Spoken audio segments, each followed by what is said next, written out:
ताकि वो plant grow कर सके। जैसे कि किसी भी प्लांट को जरूरत है 34 टू 35 टेम्परेचर की, लेकिन अभी सीजन चल रहा है कि आपका टेम्परेचर कम होगा, तो टेम्परेचर कम होने के अकॉर्डिंग हम उनको ऐसा टेम्परेचर कैसे प्रोवाइड कर सकते हैं? या तो हम उसको एक बंद कमरे में रख सकते हैं, उसको कुछ हीट प्रोवाइड कर सकते हैं जिसके थ्रू वो ज्यादा टेम्परेचर में उग सके, और उन सभी इन्वायरमेंट को हम देंगे जो उस प्लांट के अकॉर्डिंग होगी। तो प्लांट इसी तरह से हॉर्टिकल्चर बनाया जाता है। कुछ ऐसे हॉर्टिकल्चर होते हैं जिसमें इन्वायरमेंट दिया जाता है उस प्लांट को, जो उसके बेसिस पर, उसके ग्रोथ पर, उसके जर्मिनेट को प्रोवाइड कर सके। ठीक है।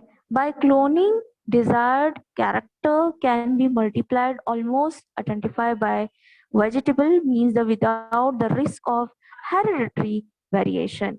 Grafting and budding, the artificial means of selectively cloning desired the qualities is the shoot part of a plant. इसमें क्या करते हैं, जैसे कि कोई प्लांट अब ग्रो करने लगा, तो उसका जो शूट पार्ट है जहां से पत्तियां निकलती हैं, ग्रीन लीव्स निकल लेंगी, वो शूट पार्ट को कट करके हम कुछ ऐसा केमिकल डालते हैं जिससे वो उस प्लांट को वो हर चीज मिल सके।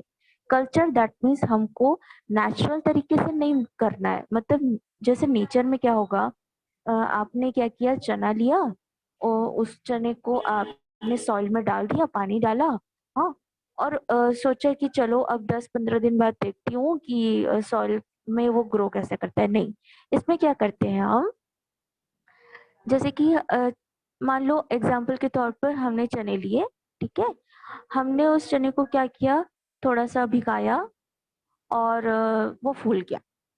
फूलने के बाद फिर उसमें जो छोटे थोड़ा थोड़ा जो जर्मिनेशन पार्ट आता है, उसके थ्रू हमने कुछ ऐसा मटेरियल तैयार किया कि उस चने को हम वो सारा चीज प्रोवाइड कर सके जिस जो सॉइल में होता है, जैसे जिंक देना, सल्फर देना, न्यूट्रिशन देना, नाइट्रोजन देना, कार्बोहाइड्रेट देना, प्लांट हार्मोन देना। इन सभी को देने के बाद वो प्लांट ग्रो करने लगता है। एक ऐसा कल्चर प्रोग्रेस या प्रोसेस जिसके थ्रू कोई प्लांट जर्मिनेट कर सके और वो ग्रो कर सके, उसे कहेंगे हॉर्टिकल्चर। ठीक है, यहाँ तक समझ में आया? आया समझ में कि फिर से बताऊं? यस मैम, आ गया। सुहानी, आपको आया?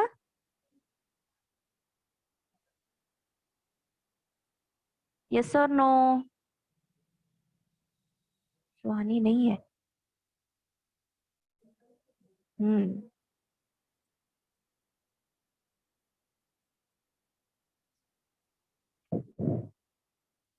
हम्म। तो हॉर्टिकल्चर के अकॉर्डिंग ऐसे हम किसी भी प्लांट को न्यूट्रिशन दे सकते हैं। आप लेफ्ट हो गई थी सुहानी, कोई बात। चलिए, क्लोन एंड ऑफस्प्रिंग, ये क्या होते हैं? क्लोन क्या होता है, ऑफस्प्रिंग क्या होते हैं, ये हमने उस टाइम पढ़ा था। अब हम पढ़ेंगे अ, अब हम पढ़ेंगे क्रॉसिंग टेक्निक। क्रॉसिंग टेक्निक क्या होती है? Since garden pear is a self-pollination, it is necessary to remove anther before maturity. The removal of immature anther from a flower is called emasculation. At the time of emasculation, the stigma is covered but from the plant to be used as male parent, as is dusted on the featheries stigma on the emasculated flower. It is called cross pollination. Very very very important, board में आता है, read out करिए, then इसका notes बनाइए। At the time of pollination, the pollen should be mature and stigma should be receptive. देखो, crossing technique में क्या होता है कि क्रॉसिंग टेक्निक, क्रॉस, जिससे आपको वर्ड को पता चल रहा होगा, क्रॉस दैट मीन्स दो चीजों में क्रॉस करना, है ना? दो पार्ट में कर सकते हैं, दो क्रोमोसोम्स में कर सकते हैं, दो ऑर्गेनिज्म के पार्ट क्रॉस कर सकते हैं। तो क्रॉस का मीनिंग है दो चीजों में क्रॉस करना, क्रॉसिंग टेक्निक कहलाता है। इस पे क्या होगा कि एक मेल पार्ट है, एक फीमेल पार्ट है, मेल के पार्ट को फीमेल में डालना और फीमेल के पार्ट को मेल में डालना, ये होता है पॉलिनेशन। पॉलिनेशन के थ्रू आप जानते होंगे कि पॉलिनेशन का जो एक पार्ट होता है male gamete and female gamete, उसके थ्रू हम उस पार्ट को उस प्लांट के उस पार्ट पे रख देते हैं जहां से वो जर्मिनेट कर सके, वो गैमेट को फर्टिलाइज कर सके और फर्टिलाइज के थ्रू वो ग्रो कर सके। तो यहाँ पर क्रॉसिंग टेक्निक जो होती है वो लैब में होती है, और इस टेक्निक के थ्रू बहुत सारी चीजें देखी जा सकती हैं। मतलब हो सकता है कि कुछ आपको नई स्पीशीज मिले, कुछ नई ऑफस्प्रिंग मिले। कैसे होता है ये? Mendel and his law of inheritance. Mendel को शायद आप पहले क्लास में पढ़े होंगे, क्लास 7th 8th या 9th 10th में पढ़े हैं कहीं पर? यस और नो? Yes ma'am. पढ़े हैं? ठीक है। Yes. Who is Mendel and his and their law? कौन बताएगा?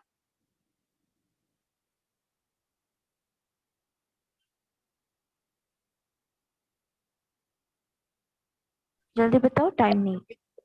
मैम मेंडल ने ना वो क्या हम्म। बोलते हैं अपने गार्डन में पी के प्लांट्स लगाए थे, और उनमें मतलब कि क्या क्या चेंजेस होते हैं, किस कलर के हम्म। उनके फ्लावर होते हैं, उन्होंने ये हम्म। बताया था अपने लॉ में।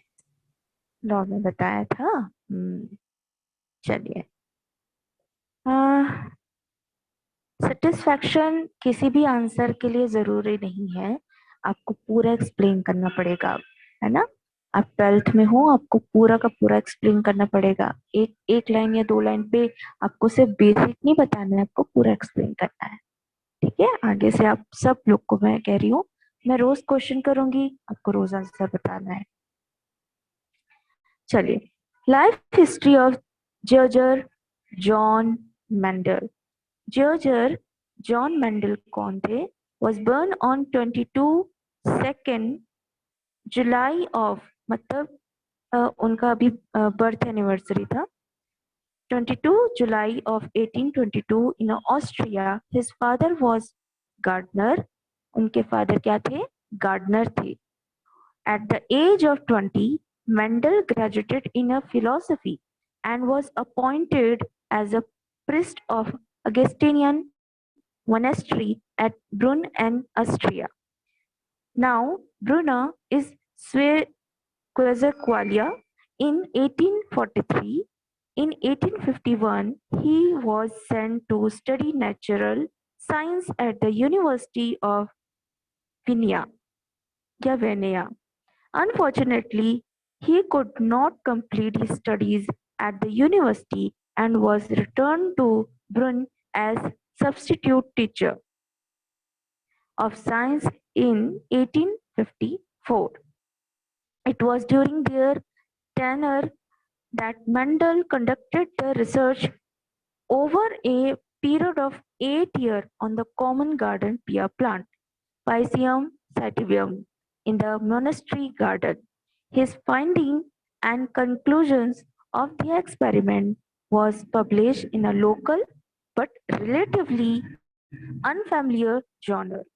क्या हुआ था कि जो मेंडल थे उन्होंने ग्रेजुएशन किया था फिलोसफी में वो ग्रेजुएट थे, और उन्हें कहाँ अपॉइंट किया गया? प्रिस्ट ऑफ अगस्टियन मोनेस्ट्री, ब्रन नाम की एक ऑस्ट्रिया में जगह है, सिजोक वालिया। 1843 में उन्हें अपॉइंट किया गया। He was sent to study nature science at the university of Vienna. वहां पर वो क्या थे? उन्होंने स्टडी किया किस पर? नेचर साइंस के ऊपर।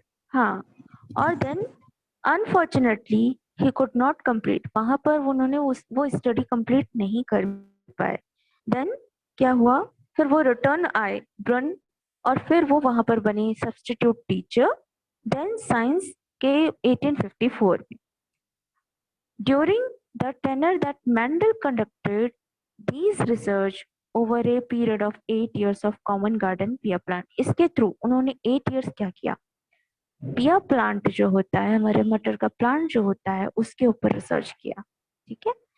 पाइसियम सैटिवम इसका बॉटनिकल नेम है.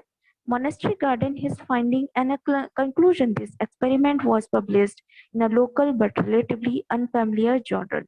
इसके ऊपर एक जर्नल भी बनाया, वो था the annual proceeding of the natural history society.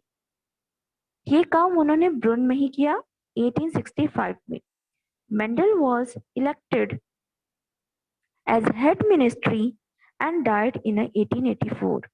Mendel's work in Pisum sativum, which formed the basis of law of heredity, remained obscured and overlooked for about 34 years, and he died without knowing the tremendous scope of law of heredity he has discovered.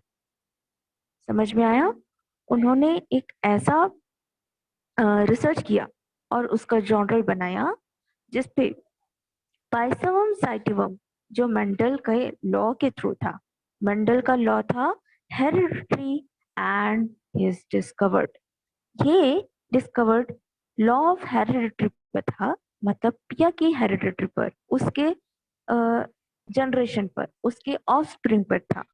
लेकिन by chance 34 years के इस research के बाद उनकी death हो गई.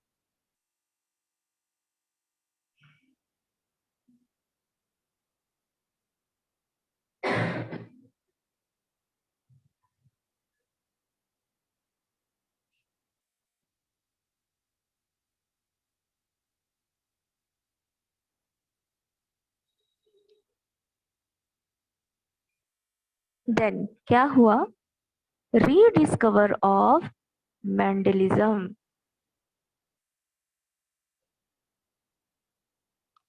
इसके through क्या हुआ, through the Mendel completed his work in 1865, but it remained unnoticed till 1900. देखो 1865 में इसको कंप्लीट किए बिना या कंप्लीट करने के बाद उनकी डेथ हो गई, लेकिन इसे नोटिस कब किया गया, 1900 पे, when 3 बॉटनिस्ट, ह्यूजो दिवेरिस जो कि हॉलैंड के थे, और कार्ल कॉर्नेस जो जर्मनी के थे, और इरिच वॉन थेस्मार्क ये ऑस्ट्रिया के थे. इन्होंने क्या किया था, independently at the same conclusion will studying inheritance in plant hybrid to which Mendel and had arrived some 35 years back. उन्होंने मेंडल के उस लॉ को रीड आउट किया, देखा कि उन्होंने क्या क्या रिसर्च किया है. फिर will the going through the scientific journals before publishing their own finding, each of them came across Mendel's paper.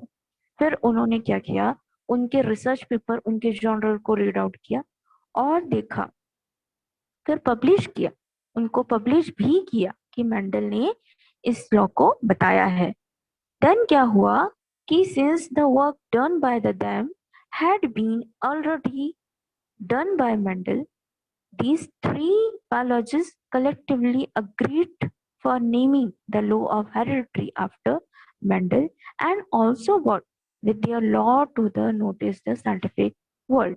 उन मेंडल के बहुत सारे लॉ को उन्होंने जांचा, परखा, समझा कि वो जो लॉ दिए हैं वो एग्जैक्टली सही है कि नहीं. बहुत सारी चीजें सही भी थी, लेकिन उसको बाद में फिर से उन्होंने रिसर्च किया, उसको फिर से रीडिस्कवर्ड किया. कैसे किया, 1900, and after a few years W. Batson and his associated confirmed the law of heredity put forth by Mendel in a relation to animal. So we can say George John Mendel was the first scientist who explained the mechanism of inheritance from parent to the offspring. जो भी offspring के अंदर जो material होता है, from genetic हो, from chromosomal हो, वो सब ऑफस्प्रिंग को किससे मिलता है, पेरेंट से. ये उन्होंने मेंडल के उस रिसर्च में देखा। He is therefore regarded as the founder to modern genetic and is known as father of genetic। उनके इस रिसर्च को उनके मरने के बाद किसी दूसरे साइंटिस्ट ने उनका नाम दिया। क्या नाम दिया? Father of genetic. क्योंकि वो एक ऐसे साइंटिस्ट थे जिन्होंने जेनेटिक्स के ऊपर, मतलब हमारी जीन के ऊपर रिसर्च किया। प्लांट हो, प्लांट के ऊपर रिसर्च किया था। तो प्लांट के रिसर्च पर उन्हें पता चला कि जेनेटिक्स होते हैं, जीन होता है जो पेरेंट से ऑफस्प्रिंग को मिलता है। यहाँ तक समझ में आया सबको? Yes ma'am. सबको आया? Why Mendel's work remained unnoticed for 35 years? 35 years तक उनके वर्क को क्यों नोटिस नहीं किया गया? कुछ रीजन थे, है ना? कुछ रीजन थे, वो क्या रीजन थे? Following point may explain the above question. Mendel's ideas of heredity and variation were ahead of his time.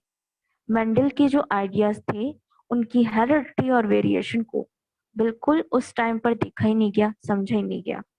His work was published in a local, relatively unfamiliar journal which had limited circulation। कैसे किया गया? उनके उस चीज को publish नहीं किया गया था, किसी और ने पब्लिश किया। किसी और के पब्लिश होने पर यह देखा गया क्योंकि उनके जर्नल में बहुत सारी चीजें थी जो काम की थी, तो उनको एक लिमिटेड सर्कुलेशन किया गया। मतलब कि सर्कुलेट करने के बाद देखा गया कि कहाँ कहाँ पर सर्कुलेट कर सकते हैं।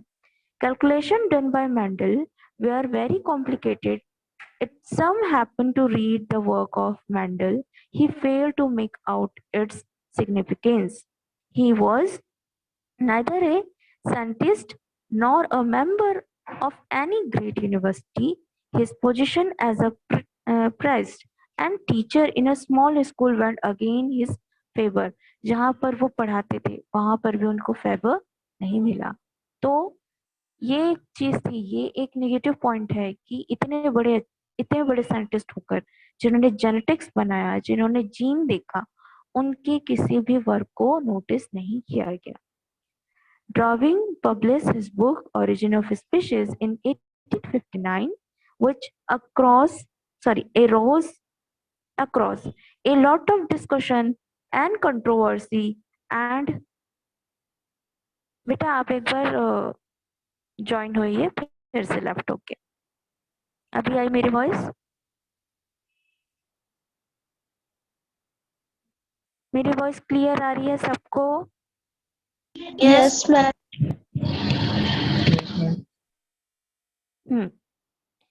डार्विन, डार्विन को आप जानते हैं? Lamarck and Darwin. No Lamarck और मैम। डार्विन नहीं जानते? चलिए चलिए, आज आपका क्लास वर्क है कि आपको डार्विन और लेमार्क के बारे में रीड आउट करना है।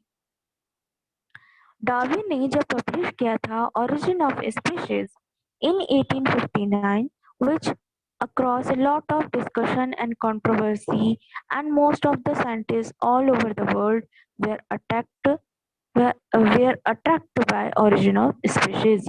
डार्विन, लमार्क, मेंडल, ये उस जमाने के, उस टाइम के इतने फेमस साइंटिस्ट थे जिन्होंने ये बताया कि जो आज की ऑफस्प्रिंग है, आज के जो बच्चे हैं, वो पैरेंटल में कितने डिफरेंट थे। लमार्क के बारे में अगर आप रीड आउट करोगे तो आपको पता चलेगा कि लमार्क और डार्विन में हमारी जितने भी ऑफस्प्रिंग है, हम जो स्पीशीज आए हैं अभी इस टाइम पे, उससे पहले हमारे अंदर कितने कितने चेंजेस थे। हमारे टीथ अलग थे, हमारे बाल अलग थे, हमारी हाइट अलग थी, हमारे हाथ अलग थे, हमारे हाथों की लेंथ अलग थी, हमारी हाइट अलग थी।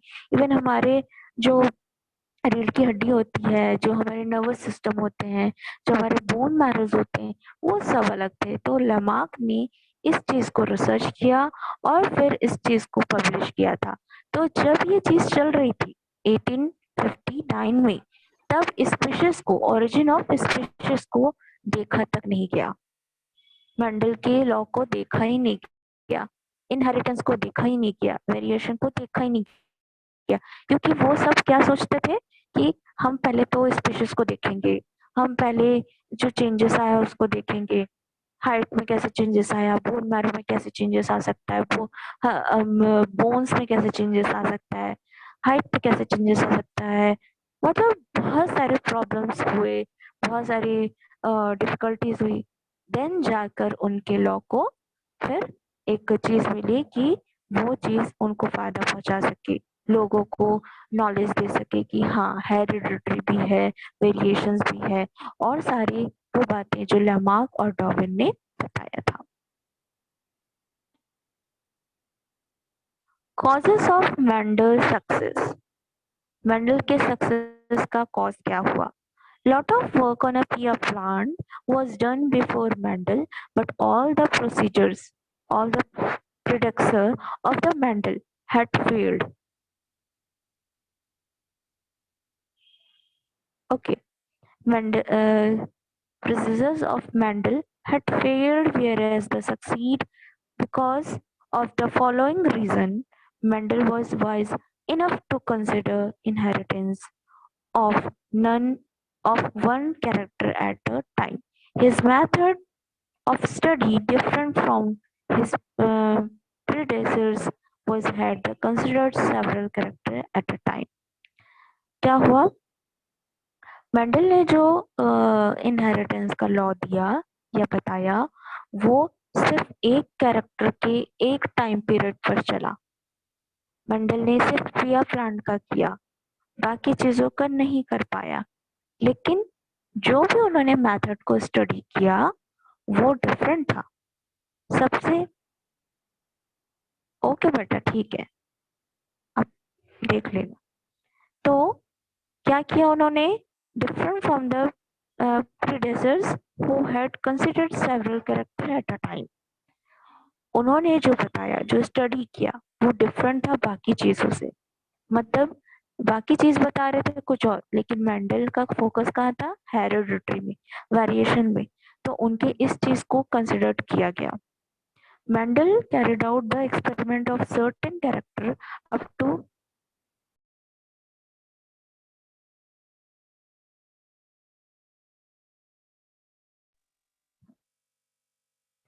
मेंडल ने क्या किया? Carried out by experiment of certain character up to F2 and F3 generation. उन्होंने मेंडल के उस कैरेक्टर को, सॉरी, प्लांट के उस कैरेक्टर को जिसपे F2 और F3 जनरेशन होता है, family, family 2, family 3, F that means family, family 2 and family 3, F for factor भी होता है, जनरेशन को मेंटेन किया। The statistical data of all the experiment and thereafter analyzed there carefully। जैसे कि पिया प्लांट है, आपने पहले पढ़ा है, पहले रीड आउट किया। पिया प्लांट में सबसे मोस्ट इम्पोर्टेंट था उनके फैक्टर, उनकी फैमिली। ठीक है, वो किस फैमिली से हैं, उनके ऑफस्प्रिंग कैसे बने, उनका कलर कैसे चेंज हुआ, उनकी हाइट लेंथ में क्या प्रोग्रेस आया, जर्मिनेट कैसे हुआ, ये सारी चीजें उन्होंने बताई। तो ये भी एक फैक्टर था कि उनको सक्सेस मिली। Crossing was done between the parent of pure breed and pure line. It was uh, ascertained by the series of self-crossing tests between the pregnancy of each successive generation। बेटा आपको सभी को यहाँ तक समझ में आ गया? सबको आया? जल्दी बताओ। Yes ma'am. सबको आया? Yes ma'am. कोई डाउट हो तो कल पूछना आप, ठीक है? ओके, चलिए लीव कर दीजिए।